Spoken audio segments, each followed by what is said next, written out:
Hey guys, Derek here with another video. So I just kind of wanted to talk about playing your games and seeing the best way that you can play them. So like everybody kind of knows that playing like Super Nintendo and like Sega Genesis and some of the old retro systems on CRT TVs is kind of the way to go.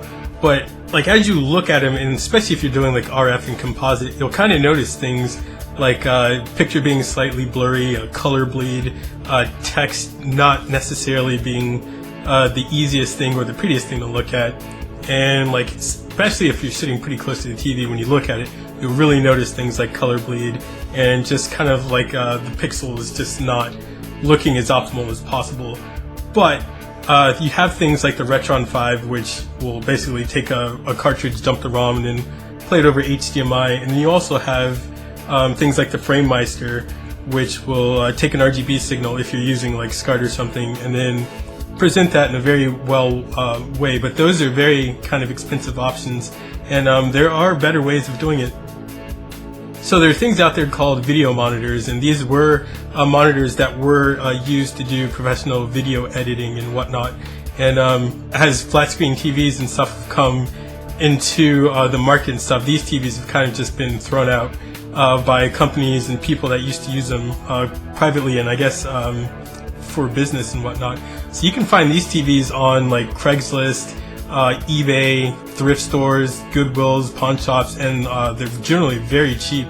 I've got 3 of them myself. Here you can see the JVC. This is a 19-inch video monitor. It kind of falls outside of the PVMs and BVMs that people normally like to get, but this was the first one that I got. It comes with a whole slew. Like down in the bottom panel, you have different knobs and adjustments you can make for adjusting the picture, different inputs. It's got composite, RGB, component, and then you've also got like different settings to change your picture, and then like adjust the sync, adjust whether it's widescreen or not. On the back, it takes BNC connectors, so we'll have to do like a SCART to BNC connector, or you can get like RCA to BNC adapters. This one in the back, like I said, it's just got input and output for RGB, component, composite, and it's got some other archaic ones that I don't really know what they are. And then I've also got a PVM. So the PVMs are like the Trinitron monitors from Sony are probably the more popular of them. So you got PVMs and BVMs. I've got a 14-inch PVM. The front panel on this one's kind of gone, but basically you've got your input selections, and then just very basic like sync selector, and then a little bit of color options. But this one's probably the easiest as far as just plugging and playing goes. You just need the RGB BNC connectors, and then you just plug them right in, and then you'll be able to play video games that take advantage of RGB output and get a very good picture on it. So like I said, it's got S-Video, composite, and then RGB. It doesn't have RGB output, which kind of sucks, but whatever. And then some of them have audio, like mine has audio, so it's got an RCA jack, so you can just plug in a cable. Only bad thing about it is mono, so you can't do stereo. And then for composite, all you need, like I said, is a BNC or RCA to BNC adapter. Plug that right in, and then you can take a composite cable and plug that right into the monitor, get somewhat decent picture. And then, like I said, with the RGB inputs, you just need a SCART to RGB cable, and then plug that right in. So playing games on the PVM, you will have a very sharp picture, like I said. Like text will show up very nicely. You won't get color bleed. The picture just looks very nice. I don't really know what to say. Like, it does kind of suck that it's 14-inch, but you can get very large, I guess, or very large PVMs and BVMs. You'll just have to find them or pay a little bit more in shipping.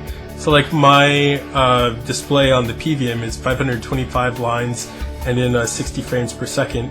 Then looking at text and stuff, like compared to the composite, you'll notice like zero like color bleed. All the pixels are dead on, and sprites look very nice. It's very easy to distinguish everything that you're looking at, and it's just a very fun way to play games. Like, it kind of takes me back to sitting on the floor in front of a TV and then just playing through all my old games and then having a ton of fun. But like I said, this time around you just have the added benefit of having a very, very sharp picture, and then being able to play games the way they're meant to.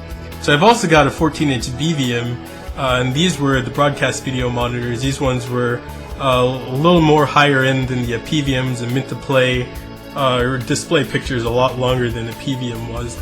So like looking at the front, you'll notice a lot more options for this one, and that's because like I said, it's a little more higher end than the PVM. So here you've got like a widescreen format, more so than just a standard 4x3 display that you can get. On the left hand side you have all your different display options and just ways to help you adjust your picture. And you've also got like a memory card slot, so if you've already adjusted one BVM, you can just load a card and adjust them all. Then on the right hand side is ways to just tweak your picture and just get it looking really good. On the back of the BVM, for at least mine, it's very basic. Like, it kind of looks like a computer tower in that you've got a bunch of different slots for expansion boards that you can put into it. Like on the left hand side for the inputs for a bunch of different like automatic color correctors, and then on the right hand side you've got component RGB inputs, and that's basically it for this one. But like all in all, on the back it's very clean looking. You've got some heat sinks and really the power switch, and that's about it. The BVM was a little more harder for me to set up. I had to add these 75 ohm end caps in order to get the colors to display correctly on the TV, so you might have to do a little bit more tweaking compared to like the PVM. But this one has 800 lines of resolution, so it looks a lot better than the PVM, and it even looks a lot better than the JVC does. Like I said, there's just zero color bleed when looking at text, and like every pixel is really dead on. My camera's not really doing it justice as far as like color goes, and even as far as picture goes, because I just couldn't get a sharp enough picture, or I couldn't adjust my lens sharp enough to show a good picture. But it's like, you have to see it in person to kind of believe it, I guess. It's very good. Like I said, this one was probably the most expensive of my CRTs, and it was only like $80. I got the JVC for like $20, and then I got the PVM for about $30. So like I said, I wanted to show you guys a good way to play retro video games and have an incredibly good picture, especially if you don't want to shell out the money for like the FrameMeister, or if you don't want to shell out the money, or if you just don't want to support Hyperkin and its Retron.